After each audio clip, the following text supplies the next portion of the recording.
মানুষের আসল পরিচয় হলো তার চরিত্র।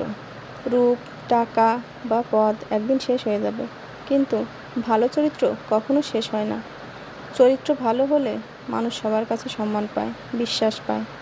খারাপ চরিত্র মানুষকে ধীরে ধীরে নষ্ট করে দেয়, তার মূল্য কমিয়ে দেয়। তাই আমাদের উচিত ভালো অভ্যাস গড়ে তোলা, সত্য কথা বলা, কারো ক্ষতি না করা, আর নিজের ভিতরের সততা ধরে রাখা। চরিত্রই আসল সম্পদ, এটাই মানুষকে সত্যিকারের বড় করে তোলে। হ্যালো এভরিওয়ান, আসসালামু আলাইকুম। কেমন আছেন আপনারা সবাই? আশা করি ভালো আছেন। আলহামদুলিল্লাহ, আমিও ভালো আছি। তো আমি আজকে রান্না করছি লাউ দিয়ে শোল মাছ দিয়ে তরকারি। তো আজকে বাসায় কে কী রান্না করছেন সবাই কমেন্টে বলে যাবেন, এবং নতুন ইউজার যারা আছে তাদের সবাইকে ভালোবাসা দিয়ে পাশে থাকবেন। তো ধন্যবাদ সবাইকে।